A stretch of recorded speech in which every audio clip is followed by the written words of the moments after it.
asalaamaaleykum monsieur le président maa ngi lay nuyu di nuyu mbooleem député yi fi teew yépp di nuyu sunu ministre bi toog di Ahmadou Bamba Cissé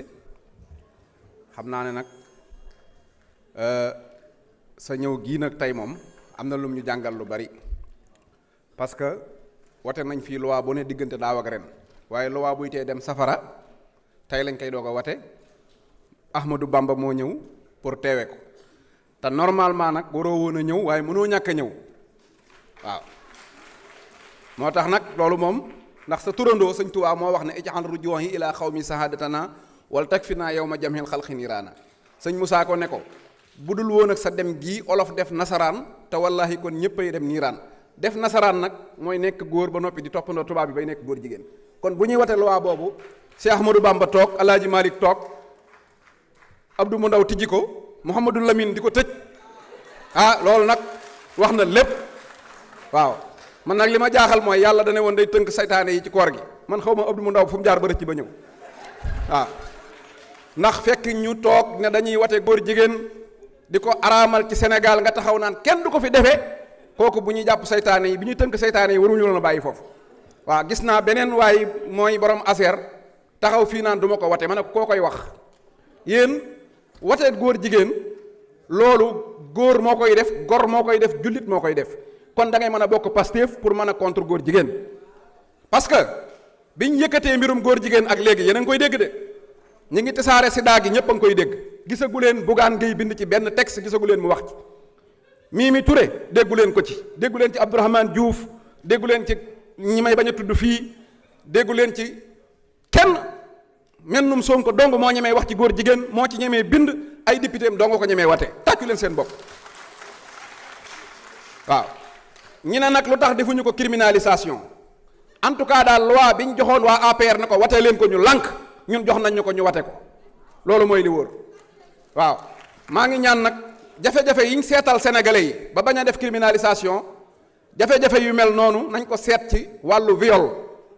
bu fekkente ne mën nañ koo seetaat ba ni mu méngoog loi bii nga xam ne ku def viol danañ la daan fukki at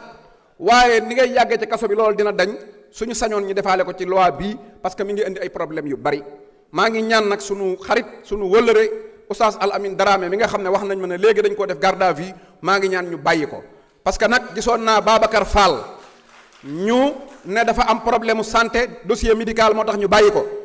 Imam Dramé mii ko xool dossier médical am di ko garde à vue lu ko dal yaa ko teg libéré Imam Dramé immédiatement bu loolu jàllee nag mënuma laa bañ a yóbbante ci Bébé Delané waaw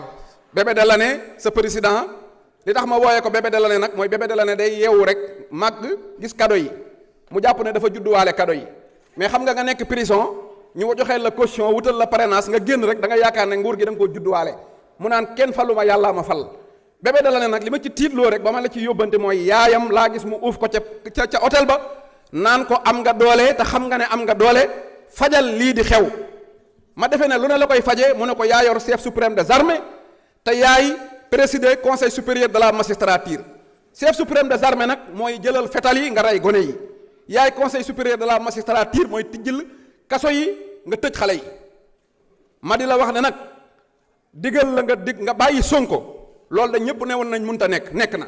bu la digalaatee nga rey nit ñi nag muy Mimi Touré nda yaay yëpp yëg ne sénégalais na yaay yëpp yëg ne Mimi Touré digal na Diomaye Faye mu tëj xale yi rey leen kuñ fi tëj sa doom wala ñu rey ko Mimi Touré moo ko digal Diomaye Faye te moom nag lu ko Mimi digal mu def ko moo ko wax ca hôtel ba loolu nag laa bëgg sénégalais yëpp bàyyi ci xel ma di la yóbbante ci moom ne ko bokkut ak Macky Sall bi muy daw retraité na am na 54 ans amu fi ndey amu fi baay soxna yi mu fi amoon ak doom yi mën na leen a yóbbaale waaye moom dafay am ndey am fi baay am fi rakk yu tuuti ba noppi am fi ñaari jabar yu tuut ak doom yu tuut mënta daw yóbbaale leen te mënta taal réew mi di ko bokk ak ñun Pastef benn ragal dong la am muy Diomaye Faye bis bu déclaré xeex ak ñun billaahi wallaahi wa tallaahi duñu arrière yootaa nan xeexeek Macky Sall ba buddi ko sànni andi ko ci palais bi noonu la ñuy xeexeek moom ba buddi ko sànni teg fi ki nu saf li wóor te wér mooy moom bu ma nee jàkkaarloog Mimi Touré ne ko yow maa la fal démb nag baal ma balaa maa sama temps wa jeex démb ñu bari dañoo gis Sonko ak Diomaye taxaw ñu ne waaw lii parce que bu fekkente ne yow boo demee ba bébé yi jàng école boo leen recevoir yow Diomaye boo taxawee ñu ne ana tontoo Sonko looloo tax Sonko di génn di ñëw ci daje xale yi ñu dajal waa nag dëkk boo xam ne xale yi sax buñ gisee Diomaye ne ko ana Sonko boo ñëwee ci seeni baay naan man Sonko defaluma dara loo mënta naxe gone jër ta jéem a naxe baay ba li Sonko def ci réew mi ñépp xam nañ ko loolu mooy li wóor ne ko su bëggee am jàmm ci réew mi na respecté Sonko te ànd ak moom te respecté Pastef bu ko neexee nag mu bàyyi Abdourahmane Diouf di ñu saaga waaye li ko wóor mooy bu bal bi bombardé woo moom doo nga ciy dee wasalaam.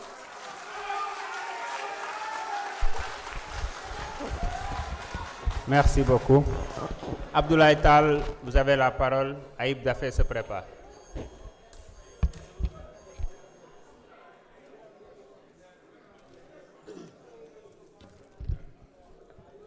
Je vous remercie, Monsieur le Président, Monsieur le Ministre, chers collaborateurs du ministre.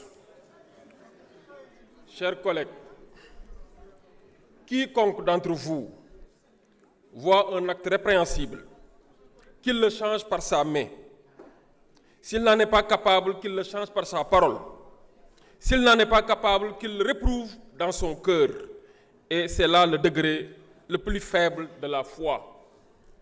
Chers collègues, ces paroles du prophète Mohammed sallallahu alayhi wa sallam, transmises depuis 14 siècles comme un flambeau de conscience morale, résonnent aujourd'hui avec une force et une actualité saisissante dans cet hémicycle. Changer le mal par la main, c'est précisément ce que nous accomplissons en ce jour.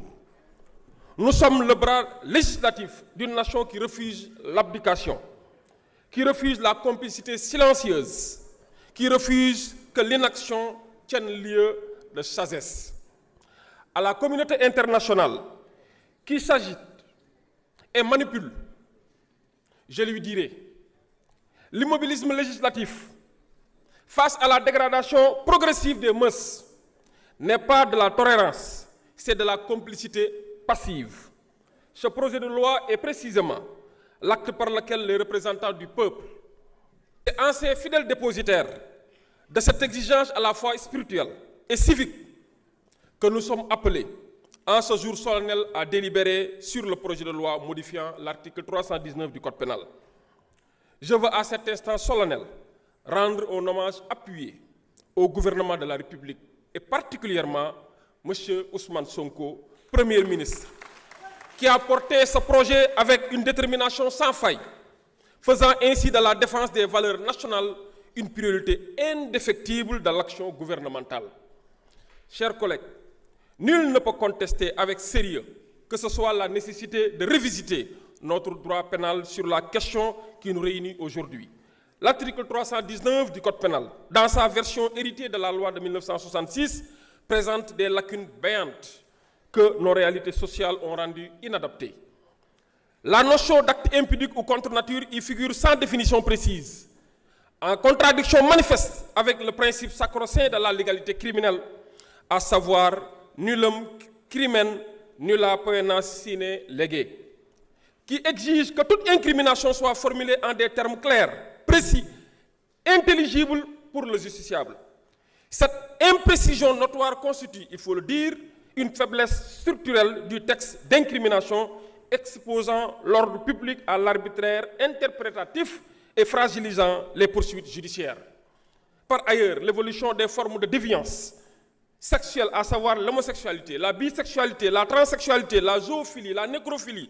ainsi que l'amplification des actes de propagande tendant à la dépravation des mœurs, appelle une réponse législative à la hauteur des enjeux. Le présent projet de loi y répond avec une rigueur juridique que je salue, en définissant avec clarté ce que constitue un acte contre nature, mettant ainsi un terme aux équivoques qui entravaient la répression. En outre, l'incrimination de l'apologie et du financement de ces actes comble un vide législatif que le réseau d'influence internationale exploitait allègrement pour éroder de l'intérieur le tissu moral de notre société. Ce texte est donc pertinent, nécessaire et parfaitement ancré dans les réalités du Sénégal d'aujourd'hui. Monsieur le ministre, certaines voix animées par une passion légitime, mais peu éclairée, ont appelé à la criminalisation des actes contre nature. Je dois, en toute franchise et avec toute la rigueur juridique, qui sied à cette Assemblée me désolidariser de cette approche et saluer au contraire la sagesse du gouvernement qui a opté pour le renforcement des sanctions délictuelles. Je terminerai par dire que ce projet de loi n'est ni une loi de haine ou une loi de persécution. C'est une loi de protection. Protection des enfants, protection de la cohésion sociale, protection des fondements moraux sans lesquels aucune société ne peut prospérer durablement. Et précisément parce qu'il est une loi de protection qu'il mérite l'adhésion unanime de l'Assemblée nationale. C'est pourquoi j'appelle l'ensemble de nos honorables collègues à voter ce projet de loi et à témoigner, ainsi que la représentation nationale sénégalaise est digne de confiance que le peuple souverain a placée en elle. Je vous remercie. Merci. Mohamed Aïb Salim Dafé, vous avez